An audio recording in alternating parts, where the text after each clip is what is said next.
Hello. It's been a couple of weeks. Jason Aponte and Andrew Pasquini, we are back. New episode, Sprint Ride Option podcast. I decided to just wear my tie-dye New Day shirt, and Jason came with the Vancouver Grizzlies Fire today. This is a part of the Blue Wire Hustle Network. Jason, why do you always, show out on these podcasts when I just wear what I usually wear? Honestly, this is just what I was wearing while I was trying to chase my daughter around in the park, so I just didn't have time to change it. Just put her to bed, and I just had to jump right in front of the camera. So I actually have a question for you, because I was invited on a podcast with a young man named Ben Meyerson. Brilliant young man. Check out his channel, by the way, guys.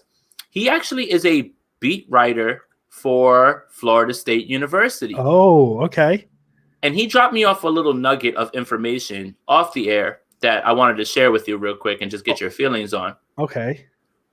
He wanted me to tell you that Florida State FSU is no longer a football school, but a straight up basketball school. Yeah, 100%, 110%. Like, I hate saying it because I'm a pretty big Florida State fan. But yeah, man, like Jameis leaves, you get a couple years of Jambo, you pretend Francois the guy. They get beat by Alabama, and I think that Alabama game is the last Florida State game I remember watching very well. Actually, no, I watched the Miami game this year because the spread was Miami minus 35. And this is back when I was betting, and I remember I'm like, nah, Miami's winning by way more than 35, and I think they beat them by like 50. Yeah, Florida State, man, it's just very much on the back burner in my brain right now. It's a bummer because Jimbo leaves, they turn very bad. Willie Taggart, just, oh goodness, that was not good. And then I don't even think I could tell you the head coach's name at this point, and that's how deep I am into Florida State right now. Yeah, it hasn't been good. Definitely a basketball school. I was hoping they would win the tournament, but they didn't. So that made me sad. Shout out to Ben to giving me something that could troll you, as you usually do with my Yankees or something like that. He's like, hey, if you really want to get Andrew back, he's like, let him know that his school has transitioned from football to basketball. You know what's really funny about that is I was 100% going to start with why is Jamison Tyone so bad, because my fantasy team hates it. Boom. And you beat me to the punch. You literally hurt my feelings before I could hurt yours. Guys, I promise Jason and I are really, really good friends. I promise. So we are here to talk 49ers football, or, whatever it is of it right now, because it's June 18th. There's no football to speak of, especially since the 49ers lost some mini camp days. But we won't talk about that because that was last week's news. We missed a lot last week, and we could touch on it, but I mean, it's really at a point where we're a week past it. Every opinion that can be said about it can be said. So that's why we're not talking about it, because it's kind of late at this point. We picked a really unfortunate week to take the week off, Jason. Well, it wasn't that we took the week off. The NFL sent a letter to the Sprint Ride Option podcast offices, which said you have been docked an entire week of podcasts, and I literally had no idea. I tried to appeal this ruling, and it fell on deaf ears. So the NFL 3,775, the Sprint Ride Option podcast 0. Yeah, it's just that video is so fun. The Lenore playing coverage on Watkins. It was really fun. You could tell that there was a problem with it. One, because obviously the CBA rules are clear on the no contact portion, because I did have to comb through it, and it's literally right there where there is no sort of contact that'll be had. But also, the video was taken by a guy who was very excited about his rep, because he's taking it off of the iPad that is given to him by the 49ers, which you can tell. So it's a rookie mistake. It happens. It's fine. All things considered, with all the injuries, remember how we were getting it mixed up as why are they canceling minicamp? We thought it was because of, unfortunately, what happened to Tarvarius Moore and Justin School. Turns out that they violated a CBA rule that the Seattle Seahawks also have violated years down the line. And there's some rumors and talks in the winds that the person who dropped the dime on the 49ers is a one Mr. Pete Carroll. If you want to add that to the rivalry, hey, they caught us. You got to catch them. It's like when the cops get around you. It's like, hey, they got us. Get away from that car. Like, guys, get up. Like, we're all got. Like that's it. That's pretty much what Pete Carroll did. I didn't realize I needed my tinfoil hat today. It's too hot for one of those because it is 108 degrees in Sacramento, California right now. For God's sake. Yeah, the only thing hotter than Sacramento right now is this podcast, Sprint Red Option. Yeah, speaking of podcasts, that's a great segue. Andrew, pat on the back, good job. Tim Kawakami of The Athletic has a podcast, and he had one Kyle Shanahan on this week, and I listened to it. That guy is pretty cool. We're a very pro Kyle Shanahan podcast. I don't know if you know that here. If this is your first episode, we're very big Kyle Shanahan guys. And there was a few quotes that I wanted to talk about because it was just very interesting because we went through the draft process. We 100% went through the draft process. And you remember that press conference, Jason, where everybody kind of took it away that, he's talking about Mac Jones. Mac Jones is the pick, and everybody was excited. Yeah, that ended up being a lie, and it was 49er Twitter's fault because, Kawakami sets this up, and it was a great quote from Shanahan, actually, because Kawakami owns up. He says, yeah, I was wrong on the Mac Jones thing. I got a lot of it from a text you sent me a couple days before the draft. You were talking so positive about Mac Jones and all that stuff that I thought Mac Jones was the pick. And Shanahan, and this is why I love listening to Shanahan talk, because he loves to be blunt, but he has a very dry sense of humor about it. He says, quote, "This should tell you for the future. If I ever seem that obvious and that passionate about something that I'm supposed to keep close to the vest that's coming up 3 days from then, I'm probably doing it on purpose." And he did that a little bit, and that led into the conversation of the press conference, the Mac Jones thing. He pretty much said what we were saying was, everything's a lie until it's a truth, and everything's a truth until it's a lie. He said, yeah, I knew the rumors were out there about the Mac Jones thing. I was going to use that press conference to stamp that rumor and make it a thing because it was just so talking. And he said, literally, quote, "The goal of that press conference wasn't really to make all of you guys think that we were taking him. It was to make sure that other coaches and GMs and other buildings in the league, I wanted to kind of confirm what everybody had been telling them. I thought that that could give us an advantage going into that Thursday. Whether it did or not, you never really know. But I guess we were successful at it." But it's funny because he says that a lot of the stuff he was saying about Mac Jones was true. He thought 31 teams would have been lucky to get Mac Jones. He liked Mac Jones. I don't think that was a secret. And he said he felt just the things that were being said about him online and all the things coming out about him. He's like, yeah, I was going to go defend him. Like, I didn't tell a single lie. It's just, I do like him, but it's just people were being so hard on him. So 49er Twitter, you're at fault for Kyle Shanahan making you believe for 48 hours Mac Jones was the pick at 3. And I honestly, and that's what we heard. We had heard people saying that, the people who are salty about, whatever, taking their L on this, said that he was bullied into this. And here's the thing that I think I learned from the entire draft process, and this is the part that hurts me the most probably. Feels like a 2-horse race of Lance and Mac. It feels like when the more and more you hear them talk, that it really was never Justin Fields. Mm-hmm.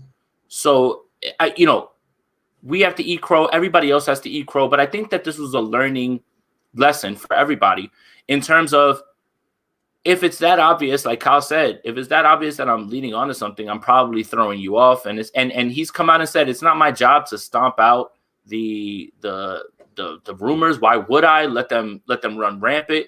But again, when you listen to him talking in that press conference, I want somebody who moves like Lamar Jackson and processes like Breeze. That was always the biggest tip-off, that it was never that. And he didn't stomp out the Mac Jones stuff. But if you listen to certain things, there's things that would have pointed you in the right direction. This isn't a victory lap that we're taking. I just think that it's interesting to go back and look at it because we have this podcast that just came out. And this, with the Mike Florio article, has reignited this discussion, which we had put to bed and just moved on with because Trey Lance is the pick, and who cares how they got there? He's the pick. I'm not that invested in finding out the process. I'm just more invested in, is Trey Lance the right guy? Is he going to be the right guy for this team? So, the discussion comes back up for anybody who's saying, why are we still talking about this? Talk to your national media members. Talk to them because they're the ones who are still trying to bring this up, either trying to prove a point that they're trying to make or they're just rehashing it for content. I'm not certain what it is, but at the same time, anyone who was really plugged in, anyone who really listened to what Kyle was saying, anyone who understood what Kyle meant with those words, understood that it wouldn't be that. And I think that a lot of the frustration that you got from that press conference was Kyle Shanahan being pigeonholed. Mm-hmm. Don't tell him what he's going to do. Don't tell me what I'm going to do. It's almost like a child. It's almost reverse psychology. If you want to do something else, then tell him something different. So it's just interesting, at least, to go back on this. But we have this podcast now that has reignited this discussion and has put it back in the forefront. Yeah, and it's a really good podcast. There's a reason I'm not going to talk about everything he said, because I think people should go and listen to them themselves. The TK show, Kyle Shanahan, it's the most recent episode, because he talks about, they obviously talk about the draft process and all that stuff, but they also go into conversation about DeMeco Ryans and Robert Saleh, the difference between the two of them. It's a very, very good podcast. And if you subscribe to The Athletic, go listen to it. But yeah, he also touches on the Kirk Cousins thing. And to me, this is the one that bothers me the most, the Kirk Cousins comparison. And he explains it very well on the pod. He says, yeah, everybody wants to, and I'm paraphrasing here, I don't have the exact quote in front of me. He said, everybody wants to think that Kirk Cousins was the guy I wanted. No, he was the number one quarterback in free agency the following year. And people want to say that we prioritize, we were waiting for Kirk. No, we were just waiting for the number one quarterback for free agency the next year. That's it. Being Kirk Cousins probably helps that fact. But he talks about, to me, when I build a team, I think defensive line is more important to build. So we thought we could go defensive lineman, which they did, which I believe that was Solomon Thomas, right? I get the Thomas and Armstead years mixed up all the time. That's the Mahomes and Watson year. Yeah, the Mahomes and Watson. And he touches on that because that's part of the question, because everybody wants to talk about that 2017 draft or whatever year it was and be like, well, they should have taken Mahomes and or Watson. And it's Shanahan makes the point of nobody thought they were going to be that good. Nobody, no mock draft had Deshaun Watson or Patrick Mahomes in the top 10, and that's what happened. And he said, yeah, if it was a situation like this year where the top two picks are quarterbacks and it was a very clear-cut thing, we would have taken that chance. But there was no clear-cut quarterback in that draft. So their strategy was build off the defensive line, which is a good theory because a lot of people believe that the way you build a winning team is inside out. Mm-hmm. And then try and get the number one quarterback in free agency next year. And he just thinks it's unfair that just because his first year as a coach, everybody ties him to Kirk Cousins means he wants a Kirk Cousins type. No, I don't think that's the case. So yeah, he gives a little bit of an explanation into that draft process too. And that's what I said, go listen to this podcast because I think Kyle Shanahan has a lot of really good tidbits that he drops throughout. And I think if I could speculate into his thought process in that draft is I think that he was looking at what do I know and what can I predict? And that's what the draft is mm-hmm. You're projecting guys to be whatever they are. Whether that turns out the way that you think that they will is a whole other story. But Kirk Cousins had a track record in the league. He understood Kirk and he knew what he could get out of him. Mm-hmm. So if you want to kill him for the process of not looking at Mahomes and Watson, go for it. But I'm not going to kill him for the thought process of what do I know versus what I can predict. Mm-hmm. And that's really where I'm at. When you have a track record in this league, I tend to lean towards guys in this league further more than people that I would have to project how they're going to, mm-hmm. perform in this league. So that's my thing is right there. Kyle Shanahan was pretty much telling you, I know what Kirk Cousins was. We felt, we were going to get him. And you felt that if you built a team around him, Kirk Cousins could succeed because he's done it in the league. I'm big on track record as well. So I understand that portion of it. If you miss, you miss. But I understand at least the thought process now, even if we know hindsight's 2020, it was probably the wrong decision because both of those quarterbacks are amazing. And yeah, Swan Song, you make a, it is a silly, you could say it's a silly narrative because what the fans wanted was Fields. And yeah, Jason and I came on and said we thought it was Fields too. We're wrong on that. We're not trying to sit here and say we're right, and that's okay. But I think a lot of where the Justin Fields thing comes into play is, there's a lot of a very large contingent that 49ers Twitter, for being honest, that don't think Jimmy Garoppolo should be on the roster. Whether that's correct or not, I'm not trying to make that argument. But I think a lot of the Justin Fields talk at 3, especially from us, was we felt at that position, because obviously Trevor Lawrence is the most NFL-ready quarterback in that draft. We felt that Justin Fields was the second most NFL-ready player in the draft, and obviously the NFL didn't agree with us. NFL didn't agree with a lot of people. So that's why we thought Justin Fields, because Jason and I thought, well, hey, if they get Justin Fields, it's a little easier to move off Garoppolo, where if you get Trey Lance, the process might be a little longer. So yeah, absolutely. Like Jason and I, as I said, we're not trying to sit here saying we're right. It's just the main point of this is it's really fun to go back to those press conferences and listen to them again after everything that has happened and hear the things he said. And as we said, that's what I love about Kyle Shanahan and John Lynch. And something I said on this podcast after those press conferences is those answers are designed to, if you think the pick is Justin Fields, those answers sound like they're going Justin Fields. If you think the pick is Mac Jones, the answers are designed to make it sound like they're going Mac Jones. It's all that I can't say it. I thought I had it. You know what word I'm trying to say. There we go. It's that they're trying to do that on purpose. I can't pronounce words. I know I'm great. And no, Swan, I know you weren't attacking me. I see you every week in the chat. I know you weren't attacking me. I just saw your comment. I wasn't trying to throw anything at you. But yeah, so everything's a lie until it's not, and everything's the truth until it is. That's pretty much what it is. That's something we've been saying. So yeah, I'll pat myself on the back for that one. But I'm not going to sit here and say like, yeah, we knew it was Trey Lance the whole time. I think Shanahan wanted to keep it a secret, and he wasn't going to make it as obvious. Like as Kawakami even said, he fell for it. So it's something that the Niners did by design. And I know it's always a conversation. I know I'm ranting, Jason. I'll let you talk in a second. It goes back to the thing that seems to get argued every year. The 49ers don't leak. And this is another case where I think it leans more the 49ers don't leak. So, it is what it is. But Jason, you may speak now. I kind of went off on a tangent there. No, I love Andrew rants. Honestly, we should get more of them. It's just usually me that's it. It's usually me that's out here just. I just threw my water all over my face. I don't know if you saw that. I'm sorry. I didn't mean to make you do that. I like fire. It's hot, man. It is really hot, and usually go ahead, Jason.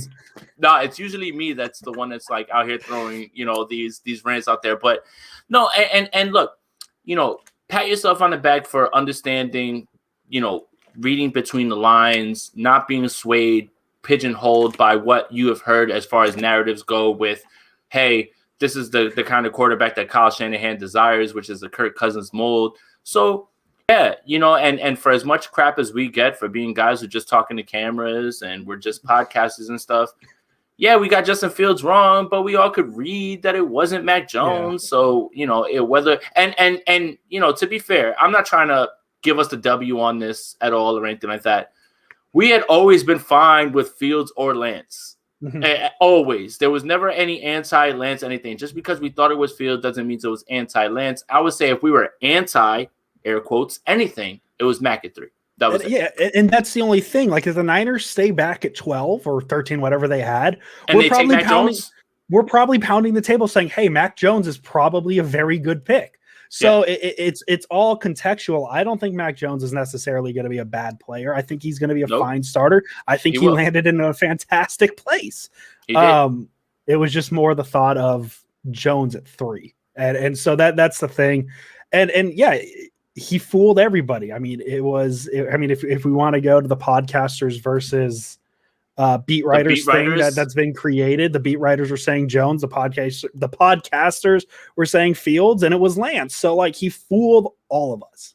Yes. And that's what it is. And I think he's proud of it. I think Kyle Shanahan at the end of the day sleeps better knowing he fooled everybody. And don't discount the troll factor of it. Kyle Shanahan knew the tizzy. Kyle Shanahan definitely has a burner on 49ers Twitter. There's no way he does it. Because if he's talking about what people were saying online, how do you know that? How do you have time for that? Master genius, looking up plays and leaving Justin Fields pro day and drawing up plays for Trey Lance. You don't have time to be looking at 49ers Twitter. 100%. Somebody in there is either cluing him into what's being said or Kyle Shanahan has a burner. Just to let you know, Kyle, if I find your burner, I'm going to out it on the timeline. So step lightly. My hot take is our friend John Lynch is Kyle Shanahan's burner. That's my hot take. Is he created a second John Lynch account, but made it a news guy in West Virginia. Did we find out that John Lynch, when we had him on the pod, called he said he wanted Lance? I think he wanted Lance. Honestly, I'm not certain. If anybody out there can correct this, yeah, I think I have to go back and listen because I think that John Lynch, our GM, our 49ers Twitter GM, actually said Lance when he was on our podcast much earlier before anybody. And credit to all the people who called Lance. Credit to all the people who called Lance also, by the way. If that was your pick, you deserve to take that victory lap because this man definitely wanted you to believe that it was anybody but the person that he wanted to take. So good for you. But I think that John Lynch actually called that. And we have to double check that. Well, we'll double check that. And Raymond, did he fool anyone? Because he never said he wanted Mac, right? He just played it into his favor. Yeah, I think that's fair to ask. Did he actually fool anybody? But when he kind of confirms the rumors and you got articles being written about Mac Jones as the pick at 3, I think he fooled them with their own logic. So I think there's an argument to say, yeah, he fooled them. And as I said, and we'll wrap it up because I know Jason wants to talk about Mike McGlinchey here in a second. Go listen to the podcast. It's a fantastic podcast. Tim Kawakami always does a great job. It's fun to listen to Kyle Shanahan speak because we don't get to hear him speak too often. And when it is as, personal as because we hear him all the time with these press conferences where they're kind of canned answers. To hear him in a one-on-one scenario it's pretty fascinating, and hear how much he talks. As I said, he says a lot of great things about DeMeco Ryans. He said they called him Mufasa. And when he played in Houston, because he was just kind of a quiet leader. So it's kind of tidbits like that, and you see the connection of why Shanahan picked Ryans to be the defensive coordinator, things like that. So go listen to the podcast. Go listen to the Tim Kawakami podcast. That's all I could say. Jason, you want to say some words about the best run blocking right tackle in the NFL, I hear. And it's funny how this kind of ties into what Kyle Shanahan was saying about the outpouring against Mac Jones. Mike McGlinchey, I forget where it was. I think it was KNBR, wherever it was, somewhere. If somebody could correct me in the comments. But he basically talked about hearing the noise, understanding that he needs to play better. But the hearing the noise part was the part that really stuck with me. Again, I understand there's young men playing this game that social media has been, ingrained in their lifestyle.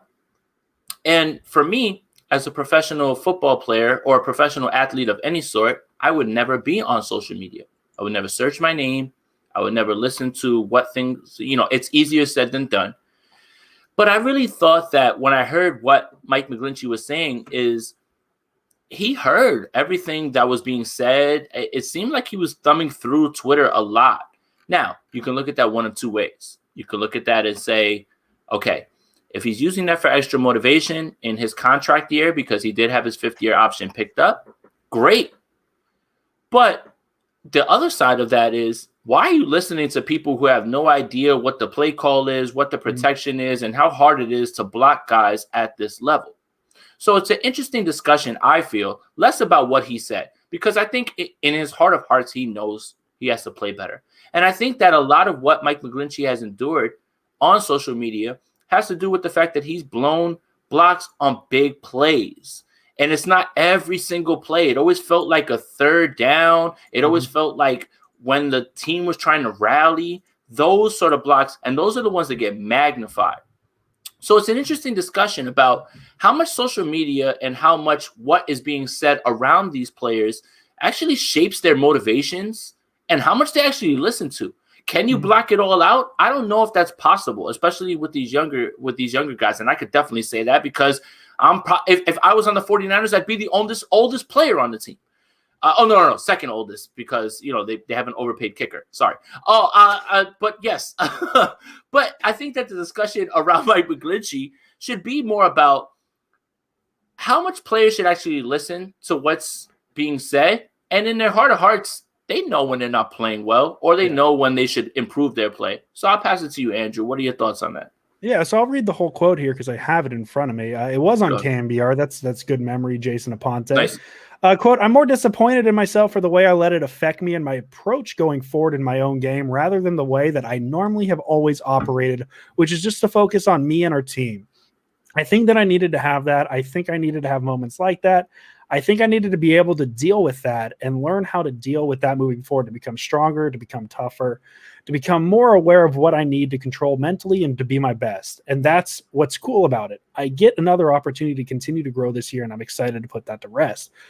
Yeah, I mean, it's hard. I would imagine how hard it is to be a professional. I mean, I made the joke on Twitter a couple weeks ago because I went to the Giants game. You know how weird it is to be a baseball player? Like, could you imagine going to your job and just sitting at your desk, hating your life, and just hearing somebody go, have a group of people behind you go, "What's the matter with Andrew? He's up." I'm like, we don't get that in our everyday. Like, that's something none of us can compare to even know what he's talking about. Like it, and as easy as it is to say, hey, just stop looking at it, it's not that easy. It isn't.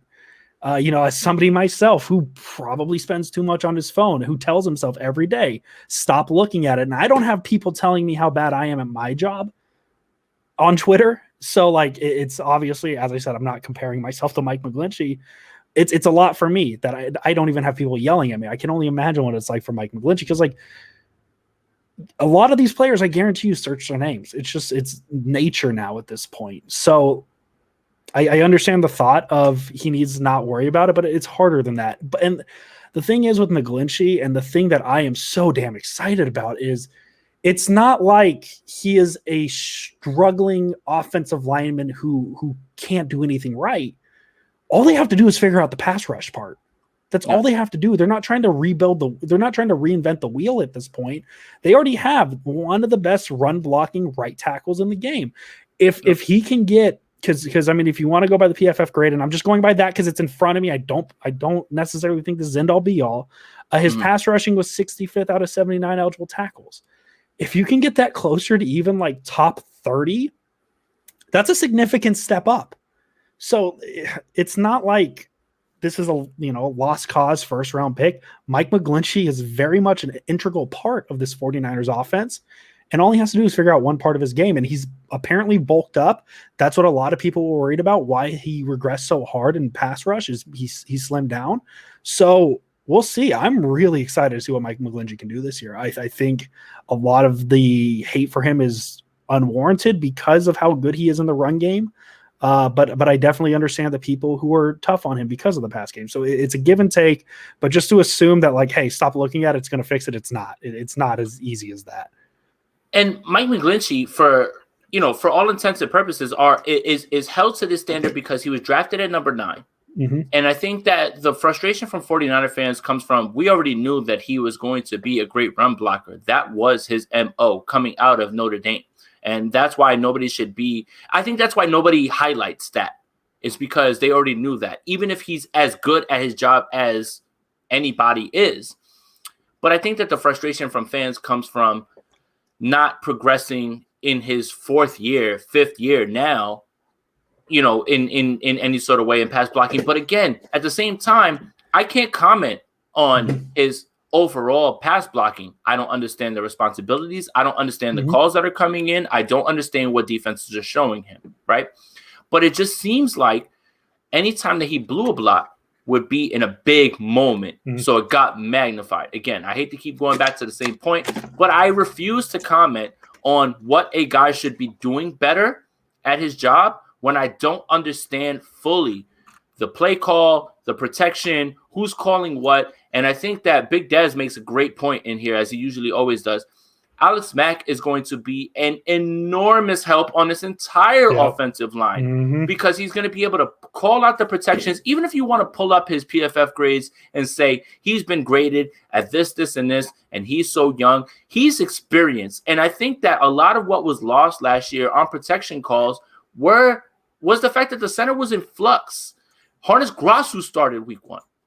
Ben Garland is somebody that I think the 49ers should call up, because when we talked about Alex Mack being here, and we talked about one of the things that we really liked about this offensive line was that Daniel Brunskill was going to be able to take center snaps exclusively, which is the only thing that I really feel can help him progress at that position.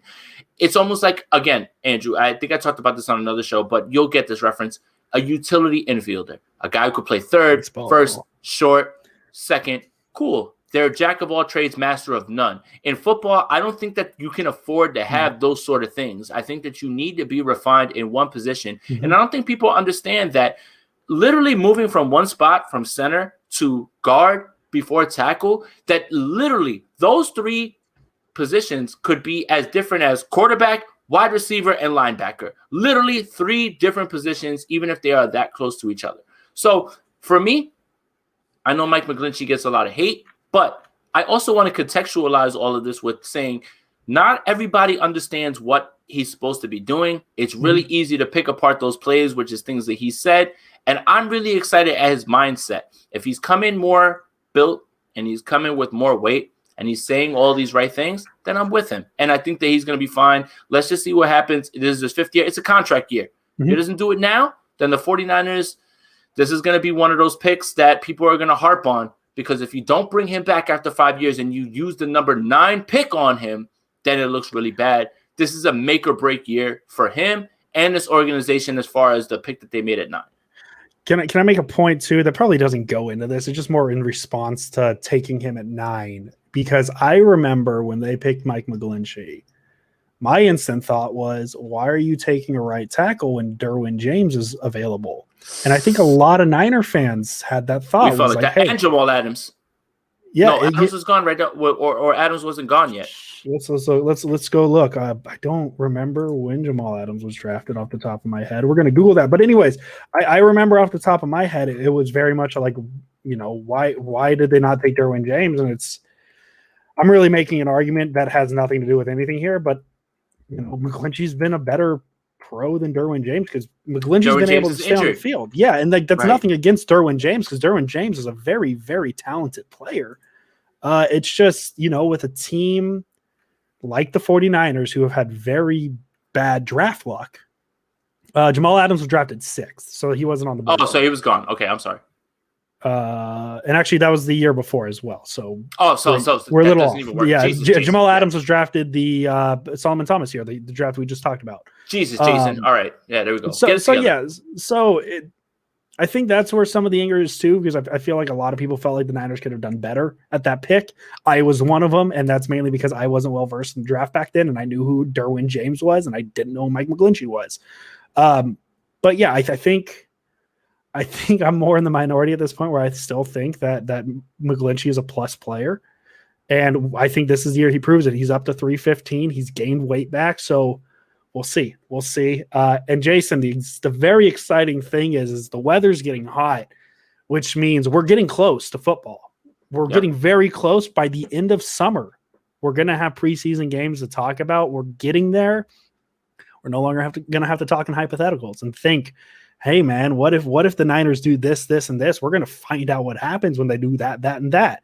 So we're creeping up on the season. We're very excited. At some point here, Jason, we're going to have to go into our personal preseason and start doing 2 episodes a week, but that's another conversation for another day.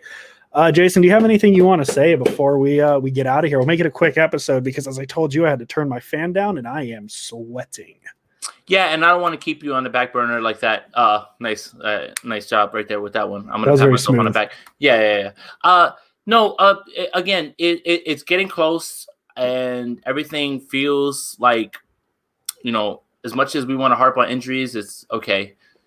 This is the least amount getting into camp, and camp's gonna start at the end of July, early August. So. Yeah, it's really just a time right now to batten down the hatches, get ready, because there's going to be a lot of content coming. And right now, next week, you and I are going to have to figure out, we're going to do our all 49ers draft, or we're going to do a rewind episode, or things like that. So we'll figure out some stuff. Yeah, we'll figure some stuff out for content as well, too. But 49er fans, here's my best advice. Enjoy your 49er content. Engage in your 49er discussions. it is summer. The doors are open. Things are happening. If you've, been taking care of yourself, go enjoy yourself for a little bit, because all this stuff when camp hits is going to be a whirlwind, and there's going to be day after day after day of new information, especially when we get to the preseason. So enjoy your little bit of the summer before this happens. It's about to happen pretty quickly before you know it. So I'm excited. I can't wait. But at the same time, I was glad that all this stuff happened, because I think that this quarterback decision at 3 is going to be dissected for years to come. There's going to be someone who's going to write a book and say the entire process. If this doesn't work out, Adam Peters is going to come out and say, I told him to take Justin Fields. Or so it's just honestly, it's just a good time right now. And I think that this draft period, this one that we just went through, is going to be discussed for a long time. I'm proud to have gone through it with you and gone through it with everybody on 49ers Twitter, because I think that is something that won't be forgotten anytime soon, if ever. No.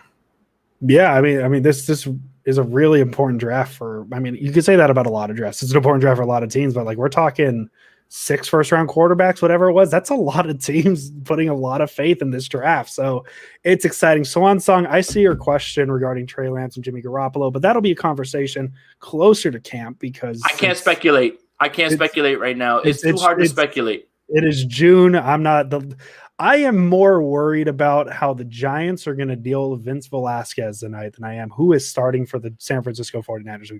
Quarterback. And if you want to get trolly while we're sitting here, whoever Kemp is from Kemp? Tony Kemp hit a 3-run homer just now to put the A's up 5-3 over the New York Yankees. So you can troll me on Twitter and you can yell at me about how the Yankees suck. But the Oakland A's have just taken a 5-3 lead, and Tony Kemp literally just caught the last out of the 6th inning and ran in, almost mocking the New York Yankees. I definitely have the tweet in the chamber that says, "Are the Yankees done or finished?" And I almost had it out ready to go the day CB Buckner called a foul ball on a swing and miss, because I thought the Yankees were going to lose that game, but they didn't. So it's back in the chamber for now. So the Yankees not on the hot seat right now. We're bouncing back. They're on the hottest seat in baseball right now. They're on the hottest. Here's what's funny, and we'll end with this. The Yankees the Mets have a 2.5 game lead on the Yankees in their records, and the Mets are in first place and the Yankees are in third place. I don't know what that means, but all I know is we play in the best division of baseball, and I'm sick of the Rays. I'm sick of Boston. And, thank God that we were able to take down Toronto, but Oakland's playing good baseball right now. I'm going to say this, and we'll end it with this, Jason. The New York Yankees are 36-32. They have 269 runs scored on the season. The Arizona Diamondbacks are 20-50, have scored 298 runs on the season. So the Yankees offense that has Aaron Judge, Giancarlo, all them scoring less than the Arizona Diamondbacks. Jason Aponte, as always. Let's go Niners. An A-bomb for A-Rod.